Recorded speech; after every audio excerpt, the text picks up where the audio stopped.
Ya, itu Mas Frans dan Mas Blontang, beberapa yang kami minta untuk netizen di media sosial Kompas TV dan juga Sapa Indonesia Pagi untuk mengirimkan video dan beberapa yang bisa kami sarikan hal-hal semacam itu. Ucapan bela sungkawa dari berbagai orang masih sangat banyak begitu.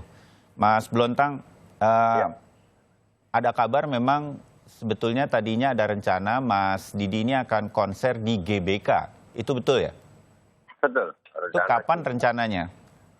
Rencananya bulan Juli ya. Kemarin kemudian rame wabah corona itu, kemudian di hold dan rencananya sebenarnya kemarin sudah mulai diumumkan lagi rencana November gitu. Oh, sebetulnya diundur sampai November ya? Iya. Ini rencana yang memang sudah dipikirkan begitu. GBK itu saya nggak tahu sih, tapi waduh, itu kalau terjadi akan penuh sekali kali ya, bisa menyaingi konser Mick Jagger di tahun berapa kali ya? Mungkin, tapi mungkin si penyelenggara ini mungkin juga karena melihat ya di media sosial banyak sekali orang berharap ingin Mas Didi itu tampil di GBK. Kebetulan saya dengan teman-teman di RBI itu admin grup Sobat Ambyar Antar Kota, ada 21 yang tergabung. Itu semua. Dengar rencana itu seperti apa itu, Sobat Ambyar? Ya, seneng banget. Justru awalnya itu kalau saya menilai justru itu permintaan publik. Di media sosial, ini sering sekali mereka minta itu. Yang itu yang kemudian diterjemahkan orang lain untuk menyelenggarakan itu sambil merayakan 30 tahun Mas Didi berkarir. Oh. Oke, tahun ini tuh 30 tahun almarhum Mas Didi Kempot ya? 2019. Oh, 2019 tepatnya ya? Iya. Oke. Mas Frans, sekali lagi, kita kehilangan orang dari sekian banyak musisi di Indonesia, mungkin bisa dihitung jari yang bisa mempersatukan begitu banyak orang ketika dia manggung. Dia bilang apa diikuti begitu, didengar begitu. Nah, almarhum Mas Didi Kempot ini salah satunya kan yang bisa mempersatukan kita semua.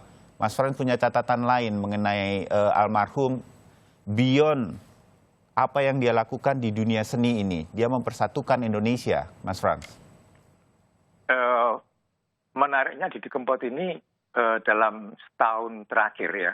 Iya. Dia muncul ketika negeri ini itu sedang didera oleh euforia politik yang luar biasa ya.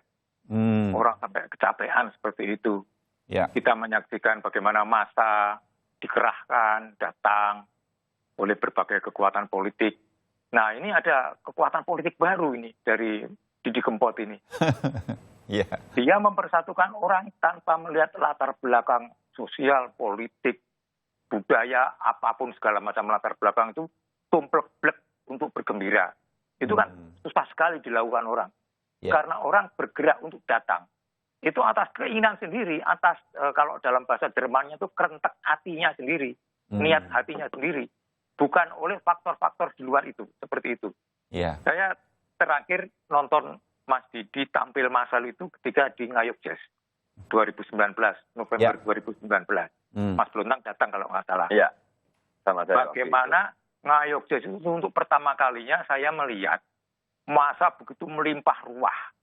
Nggak peduli mau itu namanya festival jazz atau apapun, itu di lapangan yang notabene di Ndeso, di Kwagon itu. Ya, begitulah Ngayog Jazz selalu diselenggarakan kan, di kampung dan lain-lain. Itu penuh, Mas. Iya. Nah, ini benar-benar kita bisa merasakan apa yang namanya vibrasi. Semacam getaran dari kegembiraan rakyat itu benar-benar kita rasakan di situ. Tulus karena mereka itu datang dengan tulus, nyanyi bareng, nggak usah dikomando paduan suara massal waktu senggaan Cendol Dawet itu. Itu menggemuruh bener itu. Tanya Butet, bagaimana ya sampai tergetar di situ. Karena kita ngobrol di belakang panggung itu sebelum pentas sudah ngobrol, sudah memprediksi gimana nanti suasananya bener itu sama Quiet Nika, Mas Didi. Tidak dengan orkesnya tapi dengan Quiet Nika. Dan itulah yang terjadi kalau Mas Didi Kempot almarhum itu konser ya. Ketulusan selalu terjadi di dalam konser-konser seperti ini. Termasuk Ya lepas dari lagunya itu ya. Ya, termasuk Lagunya semuanya bicara tentang ambiar, tentang perasaan hati yang ambiar.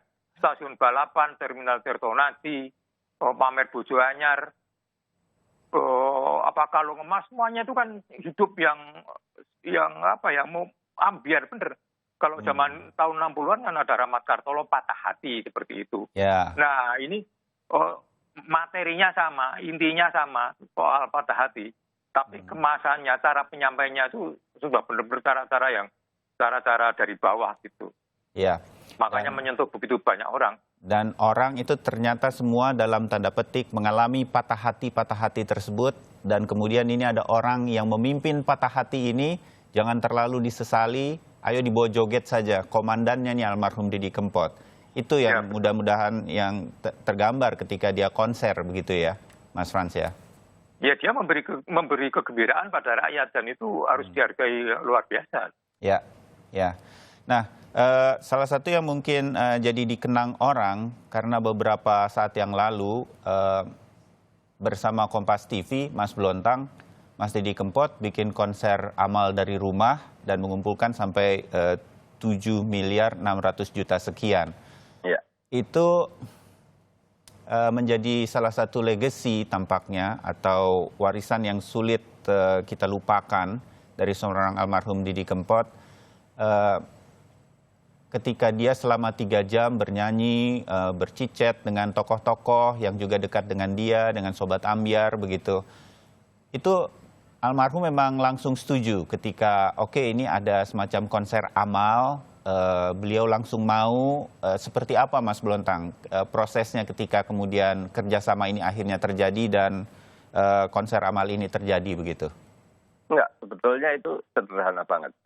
Hari Kamis siang, agak sore gitu, lagu Ora Bisa Mulih itu diunggah di akun officialnya. Ya. Akhirnya itu kan cerita tentang orang nggak bisa mudik kan, saat Lebaran dan semacamnya itu.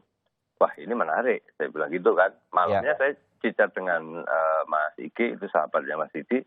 Mas ini kayaknya buat konser menarik nih, karena pemerintah ini kan lagi bingung nih gimana caranya menghambat orang untuk tidak mudik karena potensi penyebarannya.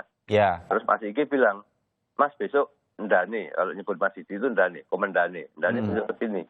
Ya udah, Jumat sore saya ketemu Mas Didi. Saya utarakan tuh, Mas yuk kita bikin konser yuk, YouTube-an aja live streaming gitu. Nanti soal macam-macamnya kami yang urus deh gitu.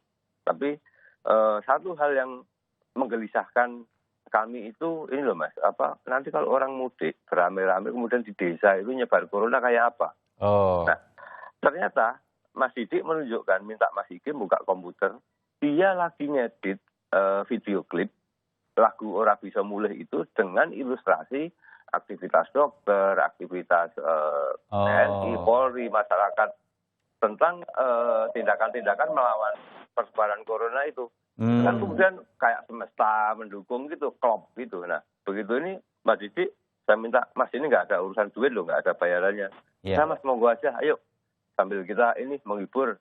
Waktu itu Mas Didi cerita, situasi kayak gini aja orang pada berantem, ayo seniman ya biar caranya supaya ini adem meneh. Kira-kira seperti itu yang disampaikan.